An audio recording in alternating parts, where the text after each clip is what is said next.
ನಮಸ್ತೆ ಸ್ನೇಹಿತರೆ, ರತ್ನ ಕಿಚನ್ಗೆ ಸ್ವಾಗತ. ಇವತ್ತು ನಾನು ಪ್ರೋಟೀನ್ ರಿಚ್ ಗ್ರೇವಿ ಮಾಡ್ತಾ ಇದ್ದೀನಿ. ಬನ್ನಿ ನೋಡೋಣ. ಇದಕ್ಕೆ ಬೇಕಾಗಿರೋ ಸಾಮಗ್ರಿಗಳು: ಮಕಾನ, ಕಡಲೆಬೀಜ, ಕೊತ್ತಂಬರಿ ಸೊಪ್ಪು, ಆನಿಯನ್, ಮೆಣಸಿನಕಾಯಿ, ಬೆಳ್ಳುಳ್ಳಿ, ಸ್ವಲ್ಪ ಎಳ್ಳು, ಒಂದು ಸ್ವಲ್ಪ ಟೊಮಾಟೊ, 100 ಗ್ರಾಮ್ ಪನ್ನೀರು. ಇವಾಗ ಸ್ಟಾರ್ಟ್ ಮಾಡೋಣ. ಮೊದಲನೇದಾಗಿ ರುಬ್ಕೋಬೇಕು. ರುಬ್ಬಕ್ಕೆ ಏನೇನು ಬೇಕಂತ ಹಾಕ್ತೀನಿ. ಮಕಾನದಲ್ಲಿ ಜಾಸ್ತಿ ಪ್ರೋಟೀನ್ ಇರುತ್ತೆ, ಅದಕ್ಕೋಸ್ಕರ ಮಕಾನ ತಗೊಂಡಿದ್ದೀನಿ. ನೆನೆಸಿದ್ದೀನಿ ಇದು.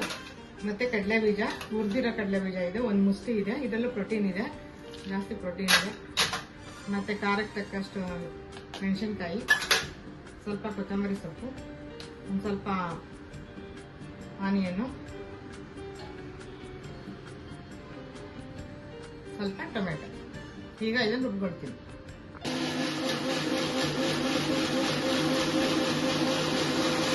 ರುಬ್ಕೊಂಡಿದ್ದೀನಿ. ಇದಕ್ಕೆ ಎಷ್ಟು ಬೇಕೋ ಅಷ್ಟು ಹದವಾಗಿ ನೀರು ಹಾಕೋಬೇಕು. ಈ ಕನ್ಸಿಸ್ಟೆನ್ಸಿಲಿ ಬರಬೇಕು. ಈ ಥರ ಬಾಣಲೆ ಕಾಯಿದೆ, ಬೆಣ್ಣೆ ಹಾಕ್ತಾ ಇದ್ದೀನಿ. ಬೆಣ್ಣೆ ತುಂಬಾ ಒಳ್ಳೇದು.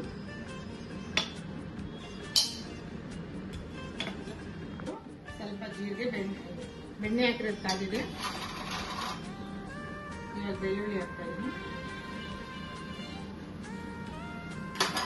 ಒಂದೇ ಒಂದು ಪಲಾವ್ ಎಲೆ ಹಾಕ್ತಾ ಇದ್ದೀನಿ ಟೇಸ್ಟ್ಗೆ.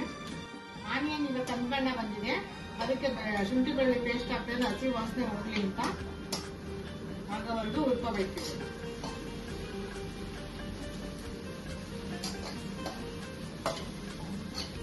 ಇದು ಒಗ್ಗರಣೆ ಹಾಕಿದೆ. ಇವಾಗ ಗ್ರೇವಿ ಹಾಕೊಳ್ತಾ ಇದ್ದೀನಿ. ಹಸಿ ವಾಸನೆ ಹೋಗ್ಬೇಕು ಅಂತ ಇದನ್ನ ಹಾಕೋಬೇಕು. ಫಸ್ಟು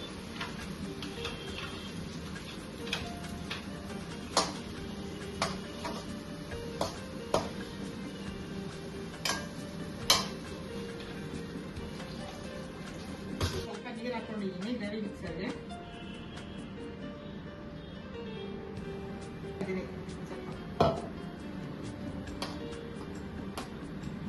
ಹಾಕಿ ಒಂದು 5 ನಿಮಿಷ ಕುದಿಸ್ಕೊಳಕ್ ಬಿಡೋಣ, ಕುದಿಯಕ್ಕೆ ಬಿಡೋಣ.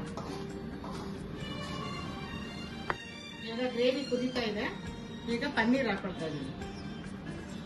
ಪನ್ನೀರಲ್ಲಿ ಪ್ರೋಟೀನ್ ಜಾಸ್ತಿ ಇದೆ. ಕ್ಲೀನಾಗಿ ಮಿಕ್ಸ್ ಮಾಡ್ಕೊಳ್ಳೋಣ. ಮಿಕ್ಸ್ ಮಾಡಿ ಒಂದು 10 ನಿಮಿಷ 15 ನಿಮಿಷ ಕುದಿಯಕ್ಕೆ ಬಿಡಬೇಕು. ರೆಡಿ ಆಗಿದೆ. ಇವಾಗ ಸ್ವಲ್ಪ ಕೊತ್ತಂಬರಿ ಸೊಪ್ಪು ಹಾಕ್ತಾ ಇದ್ದೀನಿ,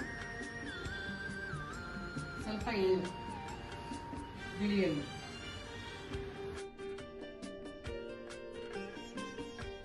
ಬನ್ನಿ ಸ್ನೇಹಿತರೆ, ಟೇಸ್ಟ್ ನೋಡೋಣ. ತುಂಬಾ ಚೆನ್ನಾಗಿದೆ. ಚಪಾತಿಗೂ ತಿನ್ಬೋದು, ಮತ್ತೆ ರೊಟ್ಟಿಗೆ ತಿನ್ಬೋದು. ಮತ್ತೆ ಯಾವುದೇ ರೀತಿ ಮಸಾಲೆ ಹಾಕಿಲ್ಲ, ವಿತೌಟ್ ಮಸಾಲೆ ಮಾಡಿದ್ದೀನಿ. ಈ ರೆಸಿಪಿ ನಿಮ್ಗೆ ಇಷ್ಟ ಆಗಿದ್ರೆ ಮಾಡಿ, ಲೈಕ್ ಮಾಡಿ, ಸಬ್ಸ್ಕ್ರೈಬ್ ಆಗಿ.